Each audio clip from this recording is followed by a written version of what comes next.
آپ اس ڈرون پہ نظر مت کیجئے. آپ یہ جو کیمرہ خدا نے جو کیمرہ لگایا ہے کرامن اور کاتبین، یہ فیل ہو جائے گا جناب. مگر رب نے جو فرشتہ جو بٹھایا ہے نا کرامن اور کاتبین، اس سے ڈرتے رہو. اس لیے کہ ہمارے نیک اعمال بھی لکھتے ہیں اور ہمارے برے اعمال بھی لکھتے ہیں. تو رب نے جو روحانی کیمرہ لگایا نا اس سے ڈرتے رہا کرو. کہو سبحان اللہ، بولو سبحان اللہ. باز آئے بھائی، چونکہ وقت نہیں انشاءاللہ عزیز، پھر کبھی زندگی سلامت رہے گی تقریر ہوگی آپ کی، چونکہ تھوڑا سا وقت شارٹ ٹائم مل گیا. تو شاہ جہاں نے تخت طاؤس بنایا. توجہ کے ساتھ سنیں، بتانا مقصد یہ ہے جس کو روحانی چٹائی پہ اگر ریلیف اور سکون نہیں ملے گا، اس کو مدینہ میں جا کے بھی سکون نہیں ملے گا. بس سمجھنا آج کی گفتگو میں یہ ہے آپ کو. تو شہنشاہ شاہ جہاں نے ایک تخت طاؤس بنایا، مور کی شکل کے تخت بنایا. جانتے ہیں کتنی لاگت آیا اس میں؟ 17 کروڑ. اس زمانے میں 17 کروڑ کی لاگت سے تخت طاؤس بنایا گیا. جب تخت کمپلیٹ ہو گیا، شاہ جہاں سیڑھی پہ جاتا ہے اور سیڑھی پہ جانے کے بعد وضو کرنا شروع کر دیتا ہے. اب انجینئر پریشان، انجینئر حیران ہو گیا کہ میں نے اتنی محنت سے تخت طاؤس بنایا اور آپ پانی بہا رہے ہیں اس پہ، وضو کر رہے ہیں آپ اس پہ. سنیے وقت کا شہنشاہ نے کیا جواب دیا تھا انجینئر کو کہ تمہارا کام تھا تخت طاؤس بنانا، تم نے بنا دیا، تیرا کام تھا، اور میرا کام ہے وضو کر کے نماز پڑھنا. سنو توجہ کے ساتھ، یہ وہی تخت ہے جب فرعون نے اس تخت کو دیکھ کر کے کہا تھا انا ربکم الاعلی، میں تمہارا خدا ہوں، میں تمہارا پروردگار ہوں. فرعون نے اسی تخت کو دیکھ کر کے کہا تھا. اور ہم جب سجدے میں جاتے ہیں تو کیا پڑھتے ہیں؟ سبحان ربی الاعلی، سبحان ربی الاعلی، کہ میرا پروردگار جو ہے وہی سب سے اونچا ہے، اسی کی ذات ہی سب سے اونچا ہے. اب سنیے، یہ شاہ جہاں جب میاں میر کے حجرے میں آتا، فقیر کے حجرے میں آتا، تو کہتا کہ جتنا سکون، جتنی شانتی مجھے 17 کروڑ کے تخت پہ نہیں آیا، اتنی شانتی اس فقیر کی ٹوٹی ہوئی چٹائی پہ آیا ہے. ہر سال کی طرح اس سال بھی سرکار اذان کاچھی رحمت اللہ علیہ کی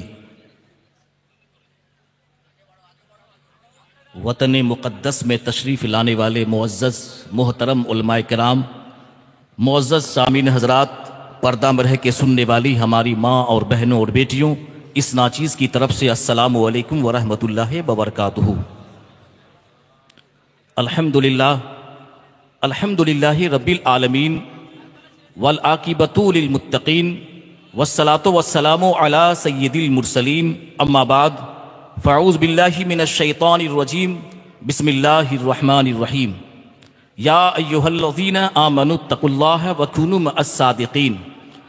صدق اللہ مولانا العظیم وصدق رسولہ النبی الامین الکریم، ونحن علی ذالک لمن الشاہدین والشاکرین والحمدللہ رب العالمین. آئیے وقت کی نزاکت کو مد نظر رکھتے ہوئے اپنے آقائے نامدار مدنی تاجدار احمد مجتبی محمد مصطفیٰ صلی اللہ تعالیٰ علیہ وآلہ وسلم کی بارگاہ گوہربار میں جس کو جو درود شریف یاد ہیں محبت سے عقیدت سے حقانی درود شریف پڑھیں. اللہم صلی وسلم ببارک علی عبدک الرسول الکریم رحمت للعالمین شفیع المذنبین سیدنا مولانا نبی محمد وعلی آلہ واہل بیتہ واولادہ وذریاتہ وازواجہ وصحابہ واولیاء امتہ اجمعین. کما صلیت وسلمت وبارکت رحمت علی سیدنا ابراہیم وعلی آل سیدنا ابراہیم انک حمید مجید. عزیزان محترم، اللہ تبارک و تعالیٰ کا لاکھ لاکھ شکر و احسان کہ اس پروردگار عالم نے ہمیں اور آپ کو ایسی مقدس سرزمین اور ایسی روحانی چٹائی پہ بیٹھنے کی توفیق و رفیق عطا فرمائی کہ جس مجلس میں آنے کے بعد دلوں کو ریلیف ملتا ہے، دلوں کو سکون ملتا ہے. علماء کرام کے بیانات آپ بہت دیر سے سن رہے ہیں. دعا ہے اللہ تبارک و تعالیٰ سے سننے سے زیادہ اس پہ عمل کی توفیق و رفیق عطا فرمائے. سننا بھی کمال ہے، سن کے عمل کرنا یہ بہت بڑا کمال کی بات ہے. شارٹ ٹائم ہے، 12:45 بجے اذان ہو جائے گی. کم وقت میں قیمتی قیمتی باتیں آپ کے ذہن میں سنانے کی کوشش کر رہا ہوں تاکہ ہم یہاں سے جائیں تو کچھ لے کر کے ہم جائیں. میری تقریر میں کوئی اگر مسٹیک ہو جائے، میں کوئی بہت بڑا عالم نہیں ہوں، بس یہ سب ہمارے ستارے یہاں بیٹھے ہوئے ہیں. یہاں کوئی کمپٹیشن کی مجلس نہیں ہے، ہر جگہ اپنے اپنے سب ستارے ہیں. سب اللہ ہمارے علماء کرام کو سلامت رکھے، آمین تو کہو. کم سے کم آپ کے لیے دعائیں کر رہے ہیں، خاموش ہو. اللہ آپ سبوں کو بھی سلامت رکھے. اور میں دل کی مبارکبادی سے حقانی انجمن کمیٹی کے تمام اراکین، انتظامیہ، سبوں کو مبارکبادی پیش کرتا ہوں. جہاں جہاں سے بھی کمیٹی ہے ان کے نوجوان کو، ان کے افراد کو دعا کرتا ہوں اس پاک مجلس میں کہ اللہ تبارک و تعالیٰ جس حوصلے اور ہمت سے آپ مجلس عرس کل کا انتظام کرتے ہیں، اللہ تعالیٰ آپ کی زندگی میں خیر و برکت کا نزول عطا فرمائے. اللہ آپ کو شاد رکھے، آباد رکھے. سرکار اذان گاچی رحمت اللہ علیہ کے فیضان کرم سے ہم سبوں کو مالا مال عطا فرمائے. عزیزان محترم، توجہ اس طرف. اگر سرکار اذان گاچی رحمت اللہ علیہ اگر نہیں ہوتے تو ہم سب یہاں آتے؟ ہاں ہو بولیے، آتے؟ تو ان کا کتنا بڑا احسان ہے، ان کا کتنا بڑا احسان ہے. تو اگر ان کی شخصیت پر ان کا تذکرہ ہم نہیں کریں گے تو ہم سے بڑا احسان فراموش کون ہوگا؟ ان سے بڑا، ہم سے بڑا احسان فراموش کون ہوگا؟ یہ وہ سرزمین ہے جس سرزمین پر حضرت مولانا اذان گاچی رحمت اللہ علیہ کا بچپنا گزرا ہے، ان کی جوانی گزری. فرسٹ پہلے آتا ہے، فرسٹ کیا آتا ہے، اس کے بعد سیکنڈ، اس کے بعد تھرڈ، اس کے بعد 4 5. پہلے کون؟ فرسٹ. فرسٹ کون ہے یہاں؟ ہمارے مرشد سید العارفین سراج السالکین حضرت علامہ مولانا اذان گاچی رحمت اللہ علیہ فاروقی. کہیو سبحان اللہ. پہلے وہ ہیں، پہلے وہ ہیں. اس کے بعد مفتی محسن رحمت اللہ علیہ کی ذات، مفتی آفیسی رحمت اللہ علیہ کی ذات، پوشیدہ حضور قبلہ رحمت اللہ علیہ کی ذات، اور 5ویں حضور موجودہ دامت برکاتہم العالیہ کی ذات. پہلے کے وجود سے سب کا وجود ہے. پہلے کے وجود بوجھتی پارو نا، پہلے کے وجود سے سب کا وجود، اور ان سب کے وجود سے ہمارا وجود. آج ہم ہیں، چلے جائیں گے. یہ ہیں، چلے جائیں گے. یہ جو روحانی اسٹیج سجی ہے، کل ہم رہیں یا نہ رہیں، قیامت تک سرکار اذان گاچی رحمت اللہ علیہ کی بارگاہ میں روحانی مجلس سجتی رہے گی. لوگ آتے رہیں گے، فیض یاب ہوتے رہیں گے، چہرے بدل جائیں گے. سرکار اذان گاچی رحمت اللہ علیہ کا فیضان نہیں بدلے گا. سبحان اللہ. کتنا سکون ہے اس روحانی چٹائی پہ. کس کے سوال کا جواب دوں؟ سحر و افطاری کا جواب دوں، یا انٹریسٹ کا مسئلہ کا جواب دوں، یا کوا چیل کا جواب دوں؟ اپنے کو جواب دوں یا غیروں کو جواب دوں؟ کوشش یہ کرنا ہے کہ اپنی اصلاح کر لو. قسم خدا کی، اپنے آپ کی اصلاح کرنے کی کوشش کرو. کتنا سکون ہے یہاں پہ، سکون ہے کہ نہیں؟ سکون مل رہا ہے. آؤ شہنشاہ شاہ جہاں کے پاس لے کے چلتا ہوں آپ کو. کس کے پاس؟ شاہ جہاں کے پاس. شہنشاہ شاہ جہاں، اپنے وقت کا بادشاہ، اپنے وقت کا بادشاہ. اس نے ایک تخت بنایا. کیا بنایا؟ تخت. اور جی کہاں اذان ہو رہی؟ یہاں ہو رہی ہے، یہاں ہو رہی ہے. آواز آ رہی ہے آپ لوگوں کو؟ اذان کی آواز آ رہی ہے تو پہلے اذان سننا ضروری ہے. چلیے عزیزان محترم، آپ اس ڈرون پہ نظر مت کیجئے. آپ یہ جو کیمرہ خدا نے جو کیمرہ لگایا ہے کرامن اور کاتبین، یہ فیل ہو جائے گا جناب. مگر رب نے جو فرشتہ جو بٹھایا ہے نا کرامن اور کاتبین، اس سے ڈرتے رہو. اس لیے کہ ہمارے نیک اعمال بھی لکھتے ہیں اور ہمارے برے اعمال بھی لکھتے ہیں. تو رب نے جو روحانی کیمرہ لگایا نا، اس سے ڈرتے رہا کرو. کہو سبحان اللہ، بولو سبحان اللہ. باز آئے بھائی، چونکہ وقت نہیں انشاءاللہ عزیز، پھر کبھی زندگی سلامت رہے گی تقریر ہوگی آپ کی، چونکہ تھوڑا سا وقت شارٹ ٹائم مل گیا. تو شاہ جہاں نے تخت طاؤس بنایا. توجہ کے ساتھ سنیں, بتانا مقصد یہ ہے جس کو روحانی چٹائی پہ اگر ریلیف اور سکون نہیں ملے گا, اس کو مدینہ میں جا کے بھی سکون نہیں ملے گا. بس سمجھنا آج کی گفتگو میں یہ ہے آپ کو. تو شہنشاہ شاہ جہاں نے ایک تخت طاؤس بنایا, مور کی شکل کے تخت بنایا. جانتے ہیں کتنی لاگت آیا اس میں؟ 17 کروڑ. اس زمانے میں 17 کروڑ کی لاگت سے تخت طاؤس بنایا گیا. جب تخت کمپلیٹ ہو گیا, شاہ جہاں سیڑھی پہ جاتا ہے اور سیڑھی پہ جانے کے بعد وضو کرنا شروع کر دیتا ہے. وضو کرنا شروع کر دیتا ہے. اب انجینئر پریشان, انجینئر حیران ہو گیا کہ میں نے اتنی محنت سے تخت طاؤس بنایا اور آپ پانی بہا رہے ہیں اس پہ, وضو کر رہے ہیں آپ اس پہ. سنیے وقت کا شہنشاہ نے کیا جواب دیا تھا انجینئر کو کہ تمہارا کام تھا تخت طاؤس بنانا, تم نے بنا دیا, تم نے بنا دیا, تیرا کام تھا, اور میرا کام ہے وضو کر کے نماز پڑھنا. سنو توجہ کے ساتھ, یہ وہی تخت ہے, یہ وہی تخت ہے جب فرعون نے اس تخت کو دیکھ کر کے کہا تھا انا ربکم الاعلی, میں تمہارا خدا ہوں, میں تمہارا پروردگار ہوں. فرعون نے اسی تخت کو دیکھ کر کے کہا تھا. اور ہم جب سجدے میں جاتے ہیں تو کیا پڑھتے ہیں؟ سبحان ربی الاعلی, سبحان ربی الاعلی, کہ میرا پروردگار جو ہے وہی سب سے اونچا ہے, اسی کی ذات ہی سب سے اونچا ہے.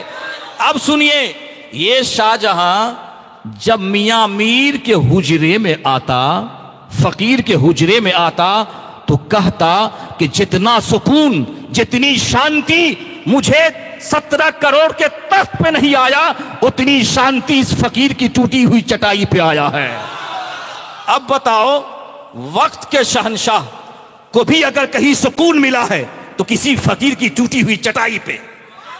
تو اگر ہم بھی فقیری حجرہ میں جا کر کے بھی فتنہ انگیزی کریں, چغل خوری کریں اور سکون نہ ملے, تو سمجھ لو کہ ہمیں کہیں سکون ملے گا, ہمیں سکون ملے گا نہیں. یہ جو ٹوٹی ہوئی چٹائی ہے, اس چٹائی پہ بیٹھنے سے زندگی سنور جاتی ہے, اس چٹائی پہ بیٹھنے سے آخرت سنور جاتی ہے. اور اذان گاچی رحمت اللہ علیہ کی وہ ذات ہے مسلمانوں کہ جو یہ کہہ دیتے تھے وہ ہو جاتا تھا. یہ جو کہہ دیتے تھے وہ کیا ہے بولو, وہ ہو جاتا تھا. ایک واقعہ سناتے, سنائیں آپ کو, بولے سبحان اللہ.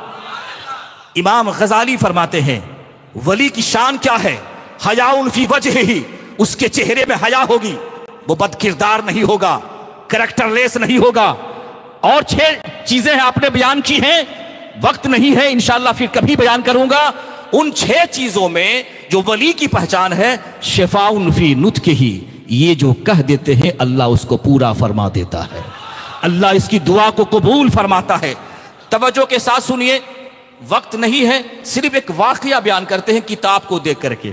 کرامت الاولیاء حق, اولیاء کا کرامت حق ہے. جہاں تم 1 گھنٹہ تقریر کرتے ہو, آپ سے گزارش کریں گے بڑے ہی مؤدبانہ ادب سے کہ وہاں 10 منٹ بھی اذان گاچی رحمت اللہ علیہ کی شخصیت پر تقریر کرنے کی کوشش کرو, بولو ان کے بارے میں, تاکہ دنیا یہ جانے گی یہ وہ اذان گاچی رحمت اللہ علیہ ہیں جو سوری نامی جنگل میں حضرت خضر علیہ السلام سے ملاقات ہوئی. یہ وہ اذان گاچی رحمت اللہ علیہ ہیں جو سوری نامی جنگل میں 14 سال اپنے جنگل میں گزار دی. جمعہ کا دن جب آتا تو جمعہ کی نماز پڑھنے کے لیے جنگل سے باہر تشریف لاتے. کہو سبحان اللہ. یہ فاروقی ہیں. یہ کون ہیں؟ یہ فاروقی ہیں. خاندان کے اعتبار سے یہ فاروقی ہیں, نسل کے اعتبار سے, اور فاطمۃ الزہرا کی اولاد میں سے ہیں. فاطمۃ الزہرا کی اولاد میں سے ہیں, تو ان کی بھی عزت کرو, اور جو ان کی جنریشن ہے, جو ان کی نسلیں ہیں, ان کی بھی عزت کرو. من تواضع للہ رفعہ اللہ, جو جتنا جھکتا ہے اللہ اس کو زیادہ اونچا کر دیتا ہے, اللہ اس کے مقام و مرتبہ کو بڑھا دیتا ہے. عزیزان محترم, 5 منٹ وقت ہے, 12:45 کا مجھے فکر ہے. وقت کو مد نظر رکھتے ہوئے مجھے آپ کے سامنے گفتگو کرنی ہے. کرامت الاولیاء حق, اولیاء کی کرامت حق ہے. حق آچے قرآن سے ثابت ہے. سورہ النمل کو پڑھیے, سلیمان علیہ السلام کی امت کے ولی حضرت آصف بن برخیہ رحمۃ اللہ علیہ کی کرامت کو پڑھیے کہ قرآن ولی کی کرامت کو بیان کر رہا ہے. قال الذی عنده علم من الکتاب انا آتیک به قبل ان یرتد الیک طرفک فلما رآہ مستقرا عنده قال هذا من فضل ربی. جب حضرت آصف بن برخیہ رحمۃ اللہ علیہ نے بلقیس کے تخت کو حضرت سلیمان کی بارگاہ میں لا کے کھڑا کر دیا تو سلیمان علیہ السلام نے کہا تھا ھذا من فضل ربی. جب ذرا سوچو، جب سلیمان علیہ السلام کی امت کا ولی اتنا پاورفل ہو سکتا ہے تو جس نبی کا ہم اور آپ کلمہ پڑھتے ہیں اس نبی کی امت کے ولی کا کتنا پاور ہوگا. سبحان اللہ. بس شانتی اور سکون کے ساتھ بنگلہ دیش کا واقعہ سنیے. کہاں کا واقعہ سنیے؟ کتاب کا نام ہے حقانی انجمن اور اولیاء کاملین. رائٹر ہیں حضرت مولانا خورشید عالم فاروقی. کہیے سبحان اللہ. جناب مولانا نجم الدین اختر نصیر آبادی، پروفیسر، کھدر پور اکیڈمی کولکتہ، ضلع میمن سنگھ، بنگلہ دیش، بمقام باغماری، حقانی مسجد، 1946. 1900 آواز ہے آپ کی، جب دیش آزاد بھی نہیں ہوا تھا. یہ اس وقت کی بات ہے. کہو سبحان اللہ. اس وقت قسم خدا کی اگر یہ کہہ دیا جاتا کہ اذان گاچھی فاروقی ہیں، اذان گاچھی شیخ مجدد الفسانی کے خاندان سے ہیں، پورا بنگال میں آج حقانی نظر آتا. کسی کی شخصیت کو چھپایا مت کرو، ظاہر کر دیا کرو. آسین مہینہ کی 22 تاریخ بنگلہ 1336 مطابق 1930 میں میمن سنگھ ضلع میں عرس کل سے متعلق، ابھی ہمارے حضرت کہہ رہے تھے بدعت، عرس کل بدعت ہے، یہ وہ ہے. سنیے، عرس کل سے متعلق بحث و مناظرہ کا پروگرام منعقد ہوا. وہاں جانے کے لیے حضور قبلہ نے مجھے حکم دیا. کن کو حکم دیا؟ مولانا نجم الدین اختر نصیر آبادی کو. حضور قبلہ نے فرمایا دیکھنا جو لوگ عرس کل پر اعتراض کرتے ہیں، دیکھنا ان کے اسٹیج ٹوٹ جائیں گے. کہو سبحان اللہ. دیکھنا ان کے اسٹیج ٹوٹ جائیں گے. اب سنیے، ولی کی زبان تھی. کوٹ مسجد نزد ووٹنگ ہاؤس میں جو کتاب کے رائٹر نے لکھا، میں سیم ٹو سیم وہی پڑھ رہا ہوں. جب سورہ فاتحہ سے لے کے ناس تک یاد کر سکتا ہوں تو ایک پیج کو بھی یاد کر سکتا ہوں، مگر دیکھ کے اس لیے پڑھ رہا ہوں تاکہ آپ اس پہ سیٹسفائیڈ ہو جائے. کہیے سبحان اللہ. کبھی کبھی دیکھ کے پڑھنا چاہیے. کوٹ مسجد نزد ووٹنگ ہاؤس میں تقریباً 22,000 لوگ، کتنے ہزار لوگ؟ 22,000 لوگ اس مناظرہ کے پروگرام میں شریک ہوئے. ہندوستان کے اعظم گڑھ ضلع کے نام پر مشہور عالم محدث مولانا مفتی عبدالعزیز صاحب، جسے حافظ ملت کہا جاتا ہے، جو اشرفیہ یونیورسٹی کی بنیاد رکھا ہے، اور جن کے علماء مکہ ہو چاہے برطانیہ ہو، جہاں جہاں پھیلے ہوئے ہیں، یہ الگ موضوع کبھی سن لیجئے گا ہم سے. تمام لوگوں نے بال اتفاق جلسہ کا صدر مقرر کیا اور مناظرہ شروع ہو گیا. مناظرہ، یہ تو اللہ کا کرم ہے کہ 2014 کے بعد مناظرہ نہیں ہو رہا. کہو سبحان اللہ. پہلے بہت مناظرہ ہوا کرتے تھے. مخالف پارٹی نے کہا پہلے حقانی انجمن کی تمام کارروائیاں بیان کرو. مخالف پارٹی، اگینسٹ پارٹی نے کہا پہلے کارروائیاں بیان کرو. حقانی انجمن کے علماء کرام نے، انہی جیسے علماء کرام تھے، کہیے سبحان اللہ. ہمارے بڑے بڑے علماء کرام انہی جیسے بھی، اور اس وقت اور بڑے بڑے عالم تھے جناب. اللہ تعالیٰ سے دعا ہے کہ اللہ عز و جل ہم سبوں کو عالم کی عزت کرنے کی توفیق و رفیق عطا فرمائے. حقانی وظیفہ اور مجلس کو قرآن حدیث کی روشنی میں بیان کیا. مخالف گروپ کے علماء سے پوچھا گیا، درخواست کی، اب آپ لوگ قرآن و حدیث کی روشنی میں دربار کے تمام کام کو آپ قرآن حدیث کے خلاف بتائیے. اب سنیے کیا ہوا. تب مخالف جماعت کے علماء نے اسٹیج پہ کتابیں رکھ دی اور جو ہی حوالہ ثبوت کو تلاشنا شروع کیا تو اب کیا ہوا، سنیے توجہ کے ساتھ. اب کیا ہوا؟ مخالف پارٹی نے کتاب کو شروع کیا کہ بتائیں یہ عرس کل بدعت ہے، نجائز ہے. جو ہی کتاب کو ڈھونڈنا شروع کیا، اس وقت ایک ایسا واقعہ، ایسا سانحہ پیش آیا کہ ان علماء کرام کے اسٹیج ہی ٹوٹ گئے. ان کے اسٹیج کیا ہو گئے؟ سب کے سب نیچے گر گئے. اب اس کے بعد سنیے، حضور قبلہ نے پہلے ہی مولانا کھدر پوری سے کہہ دیا تھا دیکھنا ان کے اسٹیج ہی ٹوٹ جائیں گے. ان کے اسٹیج ہی کیا بولو، ان کے اسٹیج ہی ٹوٹ جائیں گے. اب آئیے سنیے، ان علماء کا اسٹیج پوری طرح جب ٹوٹ کر گر پڑا تقریباً 20,000 کا مجمع اور حاضرین مجلس مناظرہ. اس وقت صدر جلسہ نے تمام لوگوں سے خطاب کیا، تقریر کی اور کہا کہ اس مجمع میں کوئی شخص حقانی انجمن کے بیان اور کارروائی کو رد اور باطل کرنے کی دلیل دے سکتا ہے، ثبوت دے سکتا ہے. جب انہوں ان مجمع میں سے 22,000 کے مجمع میں سے جب کسی نے جواب نہیں دیا تو پھر وہی مولانا مفتی عبدالعزیز صاحب خود قرآن و حدیث کے حوالے سے حقانی انجمن کی تمام کارروائیوں کو صحیح اور جائز قرار دیا. کہو سبحان اللہ. صحیح اور جائز قرار دیا اور ثابت کیا کہ دربار کے تمام کارروائیاں یعنی عرس کل کے مجالس شرعی طور پر، کون طور پر؟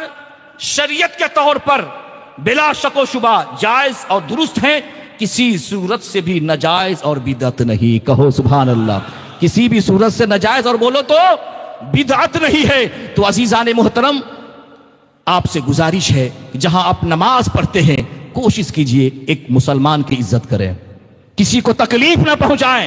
جہاں آپ نماز کلمہ پڑھتے ہیں، وظائف پڑھتے ہیں، حدیث میں آتا ہے جناب ایک عورت کو اس وجہ سے جہنم میں چلی گئی، نماز پڑھا کرتی تھی، روزہ رکھا کرتی تھی، اس کے گھر میں کیٹ بلی تھی جس کو بھوکا پیاسا رکھا کرتی تھی، جب وہ مر گئی تو جہنم میں چلی گئی. اسی لیے جہاں کلمہ پڑھتے ہو، وظائف پڑھتے ہو، کوشش یہ کرو کسی مسلمان کو تکلیف نہ دیں. من زار زار اللہ بھی ومن شاک شاک اللہ بھی. جو کسی مسلمان کو تکلیف پہنچائے گا اللہ اس کو تکلیف پہنچائے گا. سرکار رضوان گاچھی رحمت 2 منٹ رکیے سر.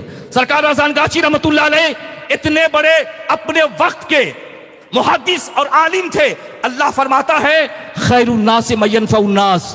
تم میں بہتر وہ لوگ ہیں جو جس کا وجود دوسروں کے لیے فائدہ مند ہو. کہو سبحان اللہ. دوسروں کے لیے معمولی گناہ کو بھی چھوڑ دو، معمولی نیکی کو بھی چھوڑنا مت.